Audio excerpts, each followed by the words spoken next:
Yo, what's good everyone, it's Zigzag here, welcome back to another Geoguessr video, and this video is a little overdue, but today I'm going to tell you guys about how I got the longest ever no moving, panning, or zooming country streak in the history of Geoguessr. So this is Plonket.net. It's the site which is the hub for all world record related things in Geoguessr, and right at the top we got no move streaks. Now the highest ever no move streak set by a solo player is 260 countries in a row by Shimmy on an arbitrary world. And you can also go back to the history books where Steve on Diverse World got 414 way back in the day. And for NMPZ, it was 112 by Lefty. So those numbers kind of give you an idea of what's possible on no moving. Now on over to the no moving, panning, or zooming leaderboards, where the highest ever solo streak was achieved by Karania, and it was 126 countries in a row on an arbitrary world. So this record is actually almost 2 years old, definitely ahead of its time, and it sits head and shoulders above third place. But as you'll notice, this is the category which I was able to surpass the world record in, so stay tuned to see how far above him I got. And if you go down the list on this site, you'll see the highest ever assisted streak on NMPZ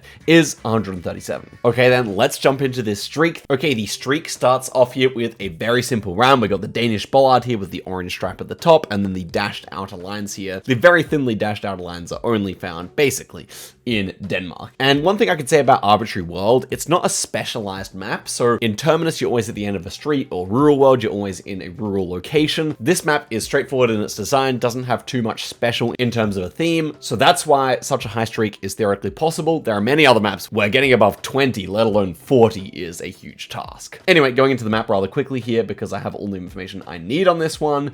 And yeah, and the next one here, also quite simple with the rock walls and the poles in the background. I recognize that's going to be Italy, end up plonking extremely close. Next one here, this actually is not the easiest round, but the fence and the architecture here definitely reminiscent of that which you find in Brazil. And so obviously if we go on like this and I explain every round, it's going to take way too long. So I'm going to skim through and pick out the hardest rounds and explain why I got them. So at 24 countries in a row, we come across this interesting round. We've got Southwest Hills, and we also have a bunch of cars and poles and language to work with here. So firstly, we notice the Cyrillic, but the house on the right does not fit for Russia or Ukraine or anything like that. And then turning our attention to the landscape and the cars, I noticed that none of these cars actually have a blue strip on the plate, which to me, along with the Cyrillic, indicates that North Macedonia will be the most likely country. I actually took quite some time on this round to really give it a thought. Bitola seems pretty decent with the southwest angle of the mountains that they have there. I'm pretty sure it wasn't. Yeah, it was just Skopje there, and we move forward to 25. All right, we're skipping many of the early day rounds here and moving straight to 48. And this is an extremely interesting landscape. We have very dark dirt out on the field. I guess it's just been tilled. We also have a railway pole behind this tree, and moving this bar over here, we can also see a little bit of the road line here. Now, looking back on this round, I think my main thoughts would be like Germany, Denmark, or France, and I think with this little road marking here, this should be France, but it's a difficult round, so I'm curious to see how long I actually spent on this one. It's a few weeks now since I did it, but yeah, that was just a French road marking. I think without that on the road there, just inside the blur, that would be a very difficult round, not typical for France, so kind of lucky there, and we move forward to 49 and an easy Botswana. Next up is this difficult round here. I took quite a long time on this round. I remember it pretty clearly. So we got all white road lines. We've got a fairly Mediterranean, rocky style landscape, you could say here. Tree plantation up on the hill doesn't really look natural, right? Looks like they're actually planting for timber here or something like that. The guardrail here is really interesting, right? They've got this kind of sheet metal underneath the guardrail. That's to prevent cyclists from losing their heads, I believe, when they go under guardrails. At least someone told me that in real life one time. And apparently, not only in Adelaide do we have them, but also over in this country here. So yeah, what actually was this? I'm pretty sure, I haven't watched it back yet, but I'm pretty sure this was Portugal.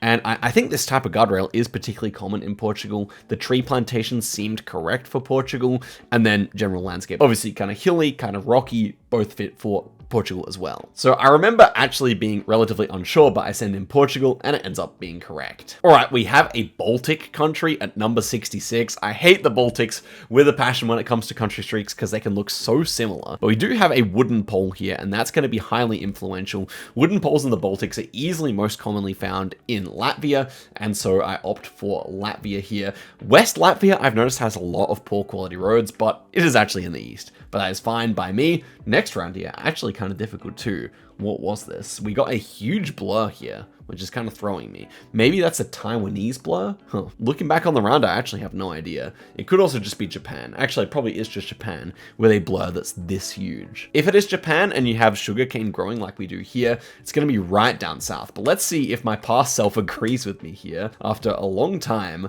looks like I am zooming Japan here. And I end up sending in the guess on not this island, oh yeah, this island here, which is halfway down the Okinawa island chain there, ends up being Takatome, right down near Taiwan. Definitely a difficult round for sure. So back-to-back difficult ones here. All right, next difficult round here, definitely nothing to give away the country here. One thing I noticed about this round is that we have a bunch of yellow flowers off to the left of the screen, as well as those mountains in the background. So out of the Latin American countries, I find that you get those yellow flowers in Mexico quite a lot. And then we also have this rickety fence, which is what was indicating to me that we would be in Latin America in the first place. And so I just decided to trust the meta. We're on 75 countries in a row right now. Remember, before this record, getting 89 or 90 in a row would put you second place on the leaderboards. So I was getting pretty close at this stage. I was starting to slow down, but my thought for this one was Mexico. I opted for the state of Chiapas, and it was Chiapas right on the Guatemalan border. Again, Chiapas, one of those places where I think they do have quite a lot of those yellow flowers, so that's why I guessed there. Next difficult round, and I was super mad to be getting this one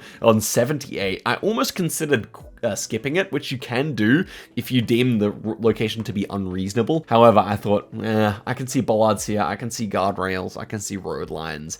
Is it really legitimate for me to skip this round? It probably wouldn't be accepted despite the fact that it is rather low quality here. I was just muttering to myself because I was so annoyed here. But one thing I noticed about this round is that we do have a very thick outer line here, especially compared to the lane and inner lines here. And that is something I've seen quite commonly in Poland, Czechia, and Slovakia. And yeah, this is the wrong guardrail for all three of those countries. So that was throwing me for somewhat of a loop, but I just thought I'd seen a highway like this in Czechia, and so I opted for Czechia. After quite some consideration on 78 countries in a row, I go into the map, and it ends up being Czechia right near Liberec there, and I move forward to 79. Next, somewhat difficult round here. This was pretty much just a vibe guess based on the road quality, architecture, and a bit of landscape in the background. To me, everything just looked quite Spanish, the way the shutters were, the way these houses were kind of divided into two materials here, and especially, honestly, these metal bars on the window, I think is something I see quite a lot in Spain. There was nothing to give this away, but I just had the vibe, so I sent it. In I go to the north, and it ends up being a bit more central. This one, 82, man, I remember this so well. I end up making probably the worst guess of the entire streak, but obviously I get the country right here. So let's run through it. We got double yellow lines in the center of the road here, and we have huge mountains to our south. Like, we're looking at an east-west mountain range because they're directly south, and they are sizable. This has to be part of the Rocky Mountains.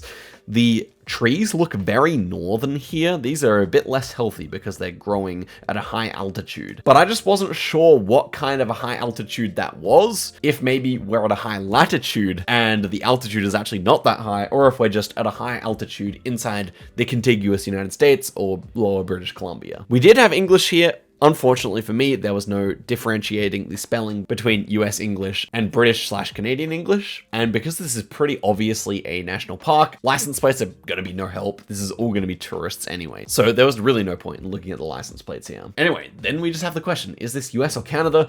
I was very much thinking this looked most like British Columbia. So I was scanning all the different parts of British Columbia that I thought this could possibly be. My idea was that because there are so many places in US that this could possibly be, I'm going to check all the ones I can think of in Canada, all of the possible mountain ranges in Canada that I can possibly think of, and then if it doesn't fit any of those, I'll just go United States. After about 5 minutes of scanning British Columbia and other places in the US, I decided to leave my marker up in Alaska.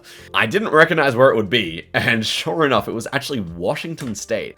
As I said, probably the worst guess of the entire streak. A dirty way to continue being over 2,500 kilometers away from Mount Rainier National Park, but a very difficult round, and I'm happy I just went United States. I had good tactics, even though the result was a little bit cringe. So we moved to 83. Next difficult round just came one round after. You can see we're actually overcoming a lot of difficult rounds to get to 100 plus. It is a daunting task. I do recommend you have a go at this category yourself to see how far you can get. But the next one here, it clearly looks like Italy. We have a double guardrail. We have the lines set up in this way. It's very Italian, I would say. However, the big concern is the back of the sign is not very black.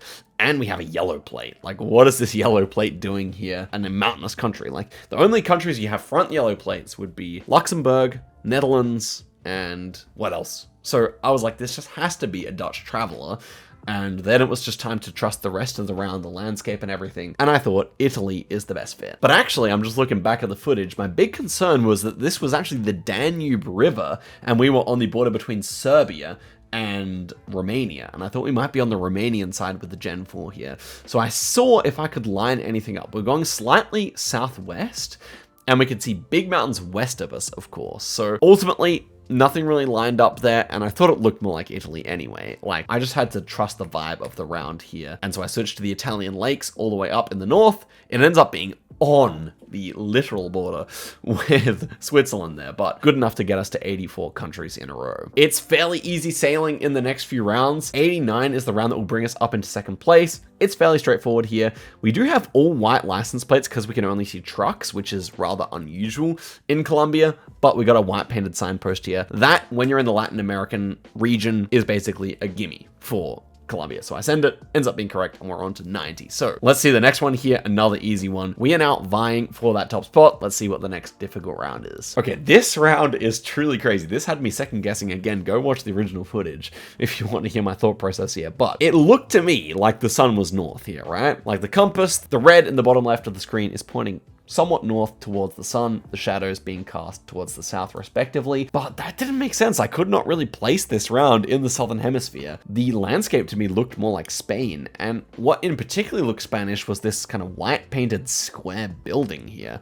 I was like, where can I place that in the southern hemisphere? Especially with Generation 2 camera, the only possibilities are South Africa and Australia. And I mean, I just knew it wasn't Australia instinctively. So yeah, then I was between a very painful 50-50 because the only countries I thought were possible were Spain and South Africa. Yeah, I couldn't just decide. In the end, I just had to trust the sun, because even though that building is so weird for South Africa, and even the road is quite weird as well, it's very thin, nothing else made sense. And indeed it was there. I was honestly pretty relieved there, and that got me to my first ever 100 NMPZ country streak, making me one of the first players ever to reach that feat, but obviously we're going to push it higher. Next one here, I just wanted to show you this because it's the only 5k, I think it's the only 5k in the entire streak. It says Peed Nippy Hall, and I knew it felt like Australia, so I end up trying to line it up here. We're on the intersection, and yeah, thank you Arbitrary World for showing me that excellent town name. You know, guys, I'm liable to do a bit of 5K'ing if my streak is above 100,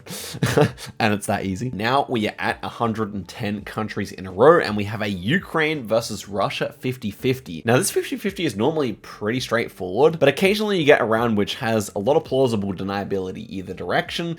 This one here, I mean, the road is very poor quality. It's got this kind of sandiness on it, which I definitely associate more with Ukraine, and yet we have these huge birch trees, a huge one here and a bunch in the background, which made me think maybe, is this actually a bit further north? So I spent some time considering here. In the end, I just thought the road looks too Ukrainian to send Russia. And so in I go, I just guessed near Kyiv here, and it was actually Dnipro. So quite far south to have such big birches, but yet another 50-50 we've won. All right, now we're at 121. The streak is getting very high indeed, so we got to absolutely lock in, and I really do hate these rounds. The Arabian World Highway is one of my nemesis. I always go UAE on Jordan and Jordan on UAE. This one though, with the slightly lower quality road and the kind of pink tinge to the road as well, definitely reminded me more of Jordan. But if you're in between the mountains on a divided highway in Jordan, there's really only a few options in terms of where you could be. So I actually lined up the road here. We're going almost directly east-west on a bend, and this was pretty much the only one that I could see with the correct amount of bend. And so I actually lied to you guys, because this was also a 5k, only 15 meters away there, and no reaction, because the job was still to be done, but nonetheless, a nice guess. Another difficult round here. I think I sent this pretty quickly, but in theory, quite a devious round. Basically, we're in the cornfields, red dirt, and the options are either Rwanda or Kenya. It's 2024 copyright, which is definitely more common in Kenya than Rwanda, and yet just the way this was on a tiny dirt road in the middle of nowhere with a bunch of people walking, it's just something you see so often in Rwanda that I just had to go Rwanda. I think, at least. I'm pretty sure this was Rwanda. And another concerning thing was that the hill in the background is kind of small, which is, you know, I don't know, maybe it's more typical of Rwanda than Kenya, but definitely something you can see in Kenya too. So definitely, I sent this rather quickly because I was like, I'm gonna either win or lose. And yeah, it was the right region of Rwanda there. And so we move forward to a easy Kazakhstan. Okay, 126 was the score to beat the highest ever NMPZ solo world record. And to equal it, we had a very easy Indonesia. The pavement, the pole, the architecture, the people, the crops, everything.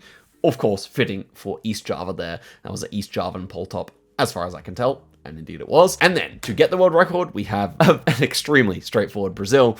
Houses, language, road, poles, anything you could want to guess Brazil here. And with that, I'm not sure if I actually knew that this was the round that would get me to the world record. Judging by how long I'm taking on it, I probably did actually. But that is the world record. Now, how high can we push it? Well, next one here is a very interesting round. Wait, I think this is actually Sweden with solid outer lines, which is extremely rare and honestly could have baited me here if I was earlier on in the streak. But yeah, solid outer lines, basically you don't see that in Sweden, especially on a road this size. You would just see dashed outer lines. After actually a decent amount of thought, I do opt for Sweden here. You can kind of see the dashes through the solid lines there, and it just made sense. And I'm pretty sure that is normally in the center of Sweden that you get that. Next one here, US versus Canada. I just knew these looked more American, the poles and everything, so that was easy. Okay, so after that last round, we get a whole string of easy ones in a row, and it brings us to 142 countries. And at this point, I was so excited, but I was really ready to set a record that would remain, you know what I mean? I spent so long on this round to figure out what it was. Was I able to? Let's see. So, we're on a dirt road, but we have a paved road off to our side here. It's very salt and pepper, like kind of low quality salt and pepper kind of road that you get in certain countries. Very common in Turkey, in Texas, in Australia, but obviously we're not in any of those countries right now. It's too green. We do see what appears to be a wooden pole in the background. Now, I was considering Baltics here, and as I said, in the Baltics, that's most common in Latvia. And in addition to considering Baltics, I was also considering Canada. And I don't know what that is, probably the combination of the wooden pole with the road quality, which almost felt a bit more North American. That being said, the field in the background did give massive Europe vibes, so I was not feeling so confident on Canada. After minutes of consideration here, I noticed something which I just did not notice at the start of the round. So my two thoughts up until that moment were that this would be Latvia or Canada, and then I noticed that the blur inside the trees here was surprisingly green. And you know what? Sometimes you gotta cheese rounds when you're on 142 streak, okay? And I noticed that has to be green blur, even though Estonia had not been in my mind at all. But I was like, there has to be green blur, actually. And green blur is a camera glitch that appears in a bunch of countries, US, Russia, Sweden, but it's easily most common in Estonia for some reason. Like, you just get this kind of green hue, this green tint inside the shadows. And yeah, this was just a little bit too green. The shadow was a bit too green, okay, to be Latvia. It just doesn't really exist in Latvia. So at that point, I was like, wait, this road makes sense as well. And yeah, it's just a rogue, I guess, wooden pole, which you don't see too often in Estonia, but they definitely exist. So at that point, I was like, well, I thought I'd figured it out. So let's see if it actually was correct if I move forward from 142 countries in a row. And I was feeling good, honestly. I wasn't not sure, but I was feeling good by the time that I'd seen the green blur. So in goes the guess, and it is correct. We move forward to 143. I was excited about this one. I was pumped, and I was ready to bring up the streak even further. Next difficult round comes just 2 rounds later. We have a hilly landscape here. We can see a motorbike and a car off to the right here. We can see it's a short number plate. So, you know, Brazil normally using longer license plates. And obviously that was the first thought that came to mind with, you know, such a red soil here. I was like, wait, is this not actually Brazil? So then I had to go into the tank a little bit here, think about where this landscape actually made sense. And the 2 answers to that question are Colombia and Peru, if we have a short plate like that. Now, that looks like a normal car, like a normal, like commercial, not commercial, but a normal private vehicle. And so if that was the case in Colombia, we'd probably see a yellow number plate. So I thought by process of elimination, this should just be Peru. But given it's so far away, I just wasn't sure, so I really took my time here. Finally, I get into the map, go northern Peru, and it ends up being there. Such red soil in Peru is not common, but it definitely exists, and that is good to keep in mind in your own games. Next difficult round here, and with these bollards, the two main options you would consider are Croatia and North Macedonia. Now, we're driving right in the middle of the road here, so we can't tell if there's an antenna or not, unfortunately. One thing we can say for certain is that this coverage is definitely in the summer, and all the coverage in North Macedonia is done during the summer. So I'm pretty sure this was just North Macedonia. I mean, it definitely looks like it, the hilly landscape, but I just wanted to make sure in my mind that Croatia wasn't possible. And to be honest, it's mostly the coverage here that would allow me to get it correct if it is North Macedonia. A short amount of consideration more, I do go North Macedonia. It is right in the middle there. And we move forward to an easy Thailand. The country streak continues to push up, guys. Now we're at 157 countries in a row. We've well broken free of the chains of 126, and we're pushing it higher and higher. This round, a very difficult one, may I add. We're on a very tight road here. We have no Google car meta. The pole in the background is very obscured by the tree, and we got some fence posts, and that's about it. So first thing I noticed is that these are areca palms. They are kind of very tall and have this very small canopy. They're very distinctive palm trees. You can also see an oil palm here and a coconut palm, I think. But yeah, these ones definitely drew my attention, and that's because they are mostly grown in Southeast Asia. So India, Bangladesh, Indonesia, Malaysia, Taiwan, you can see them quite commonly. Interestingly, they're common in Taiwan and Indonesia, but not really in Philippines. Have no idea why that's the case, but an interesting little tidbit there.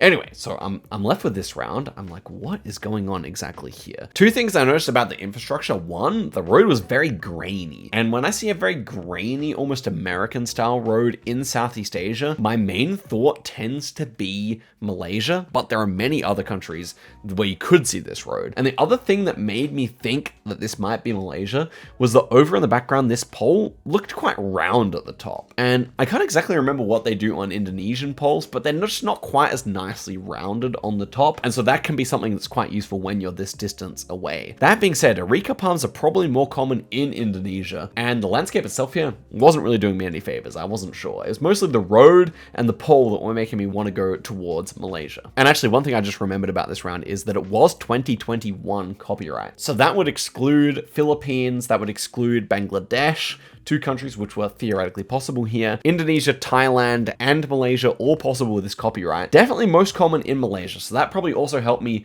to go for Malaysia here, and it was indeed correct all the way up in per list there. A difficult round, honestly not much going on. Copyright, I'm glad I mentioned that, because definitely one of the big factors in my decision. And so going forward to the next difficult round, we're at 170 countries in a row now, guys. This is a pretty unprecedentedly high score, if I don't say so myself. And we agreed with a fairly difficult round here, I would say. So we can see it's autumn time. We're on an unmarked road. We can see through the glitch of the car that this was probably a long antenna, though that's not actually the antenna itself, but just it being projected onto the road because of the Google blur. So definitely hard to get too much information from that. We're in a valley here, and the big thing that goes towards getting the country correct here is this guardrail. So it is kind of fanned at the end. It's a little fatter than what you typically see in Europe. Now, this style can be found all around the world, but in Europe, it's easily most common in Albania and Italy. And Albania does not have any autumn coverage, so I was definitely leaning towards Italy here. The vegetation all seemed to fit, in my opinion, for Italy, so that's what I went for. And so I send in the guess there, ends up being extremely close, and we enter the 170s here, an easy Philippines to go to 173. And now onto round 175. You never particularly enjoy seeing that you're in a random small road in Europe with no poles or anything nearby. And so we got a kind of textured road here. We've got this small fence. We've got rolling landscape here, definitely rolling landscape, right? Winter coverage, generation 2, and that's pretty much all we got to work with here, 2013 copyright. So the road being kind of raised off the ground here, right? Can you kind of see that on the left side here? It's a little bit raised, or the side of the road is a bit raised. I mean, it's hard to describe it, but this kind of elevation either side of the road is really common in Belgium and France, in my opinion. So that's where my mind initially went. The road being a bit red is something you do see in France quite a lot, particularly in the Dijon area. Although to be fair, this is more of like a purple color, not the typical Dijon red road, but at least in my mind, I was like, that does fit for the kind of tri-point area between Belgium, Luxembourg, and France. The fence on the left here definitely struck me as more Belgian or Northern European than French, although you can definitely see such fences in either Belgium or France. The fence on the right, definitely more generic. I was considering Luxembourg, but at this point, most of the Luxembourg Generation 2 coverage has been overwritten, at least I believe, so I was definitely more towards France and Belgium still. And yeah, so this round came to the point where I was like this. The road is kind of texturous, a little bit grainy, and a little bit pink, which both led me towards France. The fence on the left definitely struck me as more Belgian than France, and that's pretty much what I had to go off of. The landscape, to me, fit for both countries, maybe somewhat more Belgian, but definitely this rolling landscape is super typical of France as well. So there was really no good way of telling that, in my opinion. And so I opted to go with trusting the road instead of the fence, especially because we had another fence over to our right here. Now, unlike many of the other rounds I've looked at on this whole streak, I didn't actually take too long here, just an extra 20 seconds to get my thoughts out, but I was like, this is a bit of a 50-50, but honestly considering for even longer with an absence of any buildings is not really gonna help me. And guys, this is how I lose the 175 streak. It is literally in like a, what do you call this? It's like an appendage sticking into France from Belgium. A ridiculous way to lose a very great streak. So, I mean, honestly, Geoguessr was like, no, you're going too well. Let me serve you the most border location of all time to end your party. And this is actually highly reminiscent of how I lost my original 159 no moving streak on Diverse World all the way back in the day, where I got a Paraguay spill location on the border as well. So pretty funny that on those 2 days, I was only able to be stopped in that way. But yeah, there you go. That's my 175 no moving panning or zooming streak, beating the previous best solo streak of 126. And so here it is confirmed on the leaderboards. It's even actually higher than any assisted NMPZ world records. So it's honestly probably the crowning achievement of my Geoguessr career so far. And if you look up at solo arbitrary world on no moving, Shimi's 260 streak actually has a whole 100 country gap between Jake's second place score. So technically speaking, I'm pretty sure I could submit that as second place on no moving as well. But anyway, guys, I would love to see this get beaten, or at least a bunch of people to try, because I feel like it is definitely on the verge of, well, I'm not going to say unbeatable. It's definitely beatable. But it's going to take a bloody good amount of grinding and some really nice play to get above it, in my opinion. And yeah, as an addendum, I actually have submitted a bunch of world records recently. I've got third place on solo AI generated world. I've got third place on solo dirty world, as well as first place for assisted, which I did with Radu. I've also got first place on Terminus, which I could explain if people are interested, and also second place on varied world. So the leaderboards are rightfully filled with my username, although to be fair, I feel like less people are grinding for world records these days, so take it with a pinch of salt. I don't think I'm the best NMPZ player yet, though I hope to be soon. And yeah, guys, hope you all enjoyed this video. I'll see you guys in a video very soon. Till next time, and goodbye.